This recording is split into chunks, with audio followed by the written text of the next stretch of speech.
I'll give you the cook story the way I give everybody else.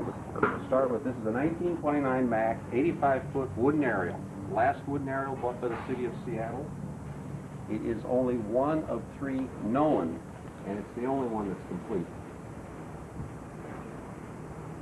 And under the hood of it, it has a 935 cubic inch Paul Scott gasoline engine that the city put in there in 1936. It's 215 horsepower. The original engine was 60 horsepower. And believe me, it is powerful. It breathes fire just like 169 does.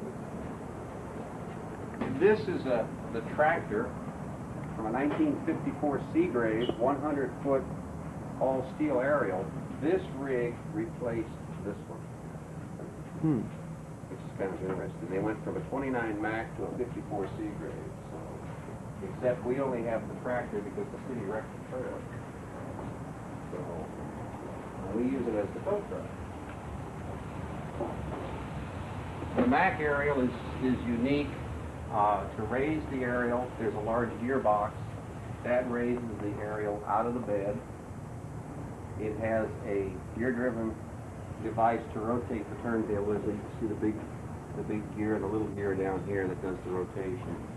To extend the fly section, it takes 2 people, one on each side, to hand crank it up. That's the way you extend it. We can put this up faster than a modern aerial. Oh, wow. But it takes 2 people to do it. So that's the only difference. And then this one was parked in backwards. It's a 1937 Seagrave. It's the first all-steel aerial that was bought by the city of Seattle. It's a 100-foot aerial. And we park it in backwards because we don't really get the building. And I tiller both of the aerials. This is glass.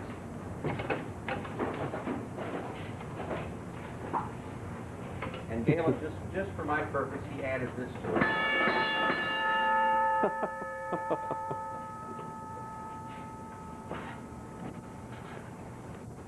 I was hoping we were going to have time because I want to take this out.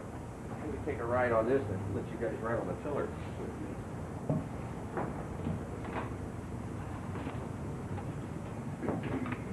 And this rig, by the way, the Mack aerial is 61 feet long from the front bumper. So we get way back here where the aerial fell over the top of the next rig. 61 feet all the way. When you go around the corner from where the wheels are, it's 22 feet of overhang. This ends up in the next lane of traffic. Wow. So you have to be real careful when you go around the corner. And this is a 1924 American LaFrance 1,000 GPM pumper. It originally belonged to the city of Everett, which is 30 miles north of here. It was painted all red, but Galen and his father restored it, painted red and white. It also served in the little town of Index, which is up in the Cascades right near Snacona. I don't know if you can show this back there, Robert. Maybe we'll do it on the other side. The Seagrave aerial has a V12 in it, and that V12 is a Pierce Arrow. Seagrave bought the Pierce Arrow dies, and then up until about 1965 they produced their V12 in 3 different models. This is the largest one. That's 300 horsepower. And here's another Kenworth. This is a 1940 Kenworth. This one belonged to the city of Snohomish, which is also about 30 miles north of here, and it's about 10 miles due east of Everett. And it's a little 750 pumper. This is the one we usually use for birthdays and weddings. Part of the hose bed has been removed, and we have 14 seats back there where we can ride the kids or adults.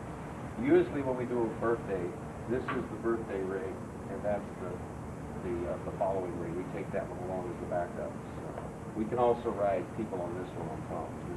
So. How close he's got that? Well, it's the only way you can get them in here because the rigs are too long. And so what we did was we put this rig on blocks, and the only way we can get 169 in here is the 2 red lights are turned in.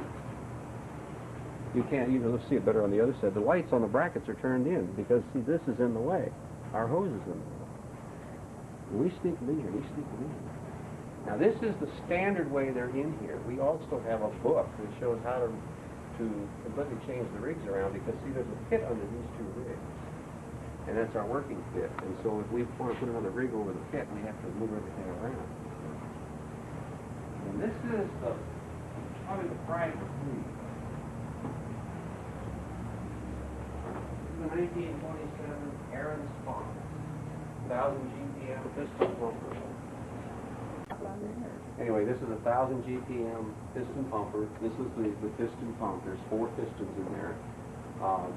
When this rig is pumping, the whole rig bounces up and down. You throw a rope around the front bumper, and you throw the rope around the fire hydrant, because otherwise it'll just walk right away from it. So it'll just bounce right away. This one is kind of unique because this is a 1927 Ahrens-Fox gas engine. It's as big as the one that's in 169. This one develops 125 horsepower at about 1,200 RPMs, and 169 develops 300 horsepower at 2,200. This one you can pull stumps with all the way. We've got a problem with this one. We've got a mag problem.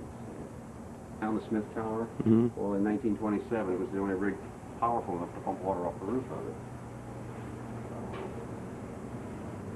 We'll go around this way.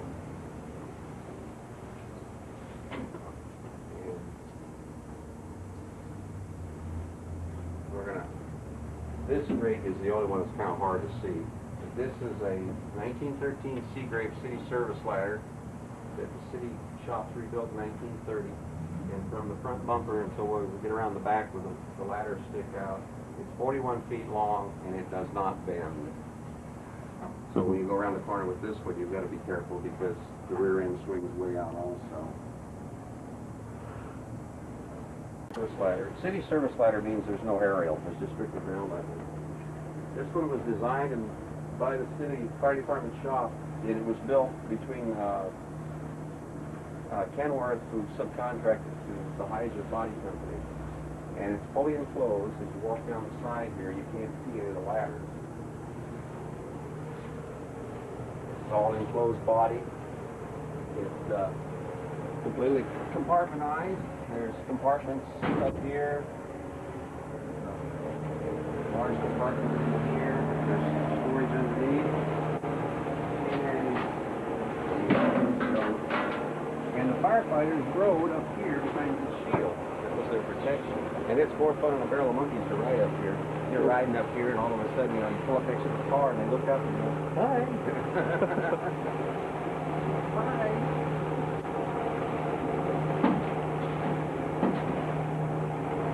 Oh, and that's the 49 International. It's our tool truck. When we go somewhere, we're self-supporting. We have a tow truck, we have our tool truck, so we're totally self-supporting. And the rig that we were riding on 169 is a real fire engine with a Brady fire team, which you have seen on the video. And this is the only rig in the group that has a diesel. This one has a 671 Jimmy diesel in it. It's not the original engine, it was repowered. And if you go over here, you can see another.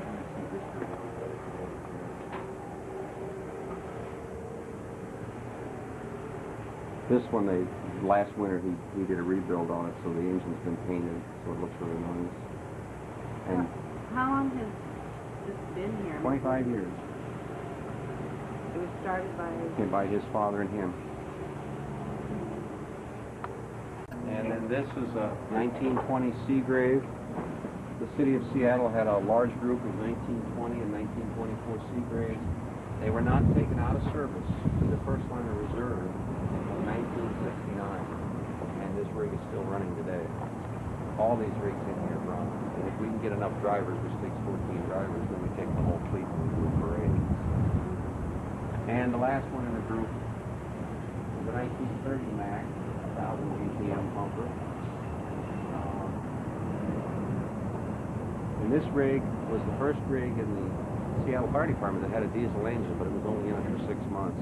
When they put the diesel in it, it was too small, and so then they took it back out. It's also been repowered. It's got a big Hercules engine. It also had a 60 horsepower